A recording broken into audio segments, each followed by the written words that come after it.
à tous, alors on commence la série dans le Inside la MCD. Donc là j'ai démonté tout le train avant. Alors la cellule, le plastique. Le plastique me donne plutôt une bonne impression. On est costaud mais flexible. Tu veux me dire ouais super l'idée. Voilà, dans l'idée on est sur des choses quand même. Voilà, ça c'est le support plastique. Je pense que tout le reste est un peu plus fibré que ça. On voit, si on voit plus près en fait, si tu arrives à voir, on voit des fibres dedans. La cellule se démonte assez facilement. Tu as 4 vis en dessous qui te la tiennent. C'est des demi-cellules de coque avant. Tac. Tu retires ton diff assez, on va dire, assez facilement. Au niveau technique, bon, rien de bien foufou, hein, mais du costaud. Donc cale de train avant métal. La seconde aussi sur le modèle, ou alors bon, Arma fait ça aussi, les autres aussi, d'une cale plastique enrobée une cale métallique enrobée dans du plastique pour la cale du train, la cale arrière de la cellule avant. Barre anti-roulis. On a aussi les emplacements pour les gardes au sol, les butées de garde au sol.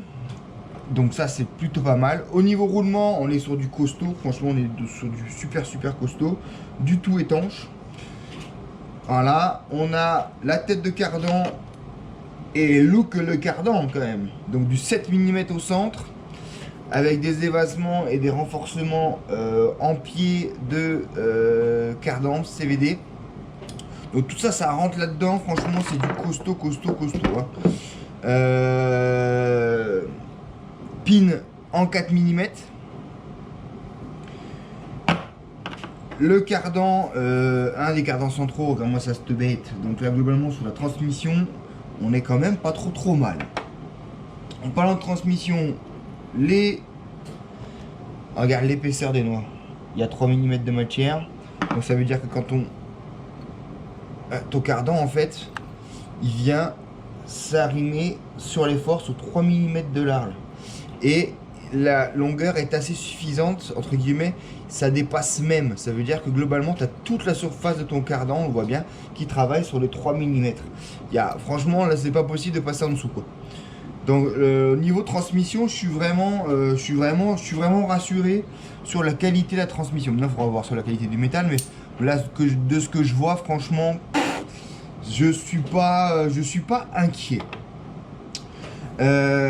Au niveau diff, donc regarde, low-cat, le pignon d'attaque. Donc ça, encore une fois, hélicoïdo, pas de marque, que dalle, coup de zub. La couronne, moi c'était couronne, hélicoïdale, pareil là-dessus, je vois aucune espèce d'usure. Je suis pour l'instant assez bluffé par la qualité du truc, franchement. Je m'attendais pas à ça. Là où je m'attendais pas non plus, parce que encore une fois je m'étais pas trop renseigné, c'est qu'on a des diffs avec des pignons droits dedans, qui étaient libres. Là-dedans il y avait uniquement un tout petit peu de graisse qui expliquait le glic quand on venait l'assembler. Par exemple, ça va se mettre comme ça.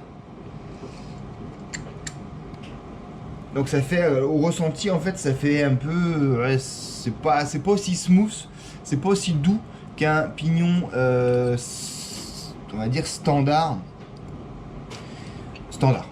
Donc là-dedans, je vais y remplir de la graisse, de la 2 millions.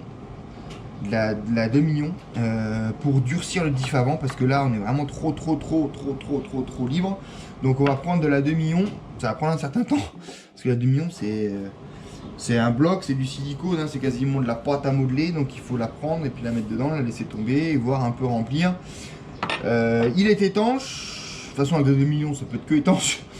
Et donc globalement ça devrait bien se passer. Il y a moins d'espace, les diffs sont plus petits que dans la FG. Donc normalement on doit pouvoir remplir et avoir quelque chose d'à peu près correct en termes de durcissement de diff, chose qu'on avait du mal à avoir avec la FG notamment. Qu'est-ce que je peux vous dire? Donc ensuite on est dans les amortisseurs. Bon, classique. Ici c'est 5 tout petits trous qui font la coupelle. Du gros volume. Les ressorts sont assez costauds. Le fluide était assez fluide. Je pense que là-dedans, comme ça, vu le nez, ça faisait du 1000. Je vais essayer de mettre de la 2000, voir un peu ce que ça donne. Là-dedans, il faudra qu'on travaille. Parce que, en fonction du comportement de ce qu'on veut, mais globalement, on va mettre plus dur devant que derrière. Voilà, ça déjà.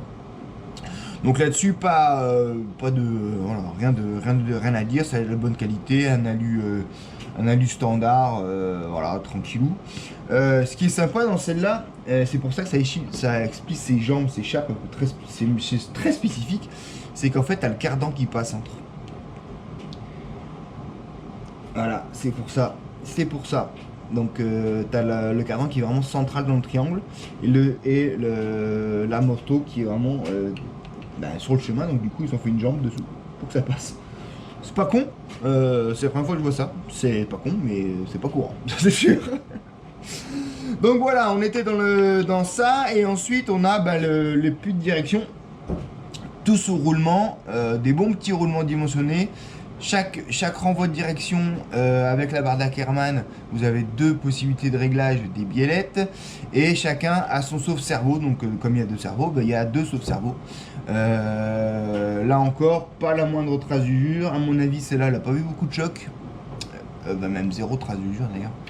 Franchement, donc ouais, pour l'instant, je suis plutôt très satisfait de ce que je vois. Très satisfait. Donc si vous avez des questions techniques là-dessus, vous avez des questionnements, n'hésitez pas. On pose des questions, on essaie d'y répondre, on échange et on fait ce qu'on peut. Allez, ciao ciao.